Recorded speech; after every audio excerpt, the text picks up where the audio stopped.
Ahoi, schön, dass du da bist.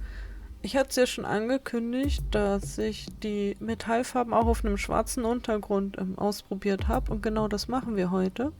Wir arbeiten wieder auf einer 30 x 40 Zentimeter Leinwand und dieses Mal habe ich mich dazu entschieden, ganz viele verschiedene Techniken miteinander zu kombinieren. Den Anfang macht hier die, nennt sich glaube ich Paddelpur, also sowas wie Pfützentechnik. Man nimmt eine Farbe, erzeugt eine Pfütze, schüttet die andere drauf und immer so weiter und immer so weiter, bis sich dann halt hier so kleine Ringe bilden. Das könnt ihr halt so lange machen, bis die Farbe alle ist, oder ihr hebt euch noch ein bisschen Farbe für später auf, falls man noch etwas braucht. Und ja, auf die Idee gekommen bin ich und jetzt muss ich kurz einen kleinen Spoiler-Alarm geben, falls ihr die 4. Staffel von Stranger Things noch nicht gesehen habt. Dann müsst ihr mich jetzt an dieser Stelle kurz muten. Denn auf die Idee gekommen bin ich halt dadurch, dass ich natürlich die aktuelle Staffel gesehen habe. Warte auch schon ganz, ganz sehnsüchtig auf Staffel Nummer 5. Und in dieser Staffel ist es ja so, beziehungsweise es ist ja generell in Stranger Things so, dass es quasi eine Oberwelt und eine Unterwelt gibt. Und diese Unterwelt, diese andere Welt, versucht immer mit Hilfe von Portalen irgendwie in diese Oberwelt halt reinzukommen und die halt für sich einzunehmen. Und in diesem Fall dachte ich mir, okay, wir haben jetzt schon einmal mit dem hellen, also quasi die Lichtseite, die Oberweltseite im letzten Video gehabt. Und mit dem dunklen, mit dem Schwarz, machen wir jetzt einmal quasi die Schattenwelt. Und ich habe extra hier so gearbeitet, dass man diesmal das Schwarz auch wirklich sehr, sehr gut sieht. Das werdet ihr dann im späteren Verlauf auch noch sehen, was ich genau meine mit, hey, da versucht einfach diese Unterwelt, diese Oberwelt einzunehmen und durch Portale einfach sich Zugang zu verschaffen. Ja, hier habe ich einfach nochmal den Rest der Farbe oben drauf getan, weil auch hier hatte ich schon etwas im Kopf und ich hatte so ein Gefühl, wo ich hin wollte mit dem Bild. Das hat hier auch etwas länger gedauert als geplant. Hinten raus ist allerdings alles sehr gut geworden. Ich bin sehr zufrieden am Ende, wie es rausgekommen ist. Und natürlich nehme ich euch wie immer mit zu dem nassen und dem trockenen Ergebnis, ist ja klar. Und ich freue mich natürlich, wenn ich Farben auch aufbrauchen kann, dass sie nicht in ihren Pötten so eintrocknen. Das ist immer ganz cool. Weil Verschwendung bringt halt auch einfach nichts. Die Farben haben ja auch was gekostet. So.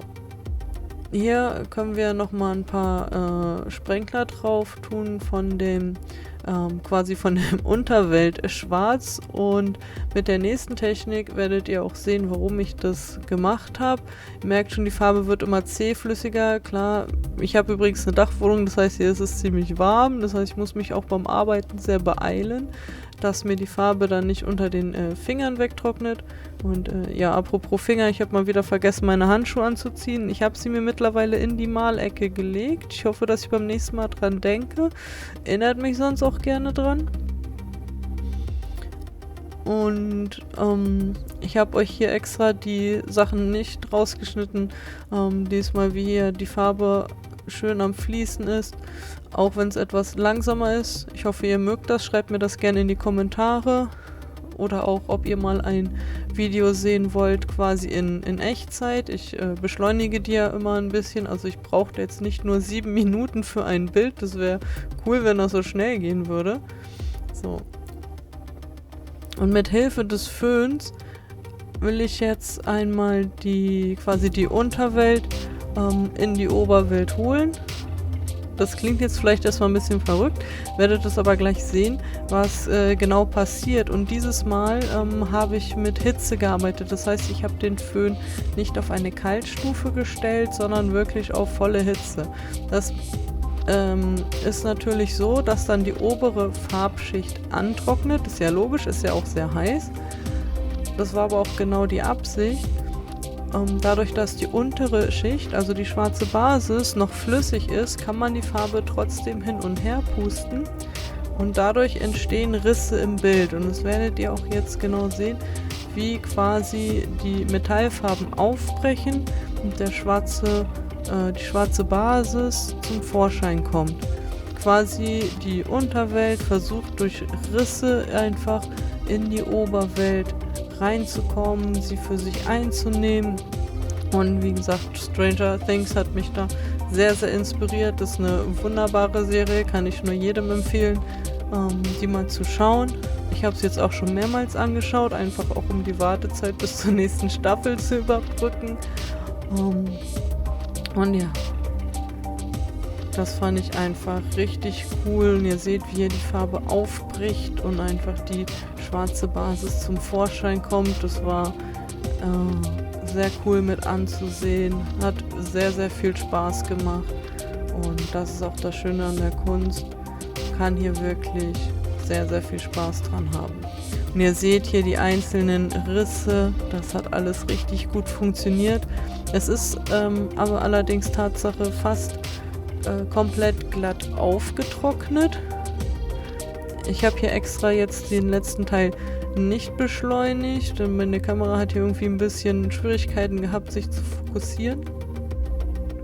Deswegen beim trockenen Ergebnis nehme ich euch hier einmal ganz in Ruhe mit und ihr seht die einzelnen Risse, wie die schwarze Basis durchgekommen ist. Und da sind jetzt gar keine Klumpen entstanden, sondern es ist wirklich relativ glatt aufgetrocknet. An den Stellen hier, wo es natürlich sehr viel schwarz ist, wenn man da mit dem Finger rüber geht, kann man das ein bisschen spüren, dass es kleine Erhebungen und Vertiefungen gibt. Ja, das war super, super cool und damit sage ich Tschüss und bis zum nächsten Mal.